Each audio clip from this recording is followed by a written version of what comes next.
और केंद्र सरकार साथ ही भारतीय जनता पार्टी दोनों की गहरी साजिश का यह परिणाम है। भारतीय जनता पार्टी जो चाह रही है कि पिछड़ों के आरक्षण को समाप्त करो, दलितों के आरक्षण को समाप्त करो, उनकी इस कोशिश का यह परिणाम है। नमस्कार, मेरा नाम आलोक है। आप लाइव स्ट्रीम देख रहे हैं। बिहार में होने वाले नगर निकाय चुनाव पर अब क्या ग्रहण लग रहा है। हम ऐसा इसलिए कह रहे हैं क्योंकि पटना उच्च न्यायालय की ओर से जो जजमेंट दिया गया है उससे तो साफ साफ यही दिख रहा है। देखिए, जिन सीटों पर ओबीसी और ईबीसी को आरक्षण दिया गया था उन सीटों पर फिर से री नोटिफाइड करना होगा स्टेट इलेक्शन कमीशन को, यानी कि राज्य निर्वाचन आयोग को। ये पटना हाईकोर्ट ने साफ साफ कह दिया है, यानी कि उन सीटों पर चुनाव नहीं हो सकते हैं, वहाँ चुनाव नहीं कराए जा सकते हैं जहां पर ईबीसी और ओबीसी को आरक्षण दिए गए थे। अब ऐसे में उपेंद्र कुशवाहा, जो कि जेडीयू संसदीय बोर्ड के अध्यक्ष हैं, पटना उच्च न्यायालय के इस फैसले को दुर्भाग्यपूर्ण बता रहे हैं। उपेंद्र कुशवाहा का बड़ा बयान सामने निकल के आया है। पहले ये ट्वीट देखिए। उपेंद्र कुशवाहा ने साफ साफ लिख दिया है, बिहार में चल रहे नगर निकाय चुनाव में अति पिछड़ा आरक्षण को रद्द करने एवं तत्काल चुनाव रोकने का उच्च न्यायालय का फैसला दुर्भाग्यपूर्ण है। ऐसा निर्णय केंद्र सरकार और भाजपा की गहरी साजिश का परिणाम है। इसके साथ ही साथ उपेंद्र कुशवाहा ने यह भी लिखा है, अगर केंद्र की नरेंद्र मोदी सरकार ने समय पर जातीय जनगणना करवाकर आवश्यक संवैधानिक औपचारिकताएं पूरी कर ली होती तो आज ऐसी स्थिति नहीं आती।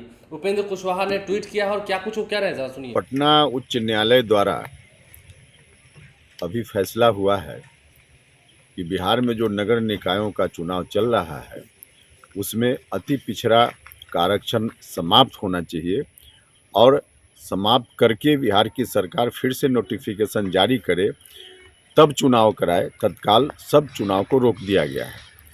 उच्च न्यायालय का यह फैसला काफ़ी दुर्भाग्यपूर्ण है और केंद्र सरकार साथ ही भारतीय जनता पार्टी दोनों की गहरी साजिश का यह परिणाम है, क्योंकि आरक्षण जो मिला हुआ है या विभिन्न राज्यों में देने की बात चल रही है पंचायती राज संस्थाओं में, नगर निकायों में, उसके लिए कोर्ट ने कहा है कि इसको 3 टेस्ट से जांचने की ज़रूरत है, तब आरक्षण देना चाहिए।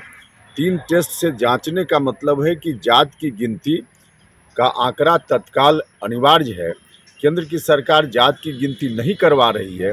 समय पर यदि जात की गिनती हो गई रहती केंद्र सरकार की ओर से और 3 टेस्ट से इसकी जांच हो गई होती तो आज यह स्थिति नहीं आती। बिहार में जो आरक्षण अति पिछड़ा समाज के लोगों को मिला हुआ है यह चलता रहता और चुनाव हो जाता, चुनाव नहीं रुकता। लेकिन रुका है चुनाव, यह दुर्भाग्यपूर्ण है।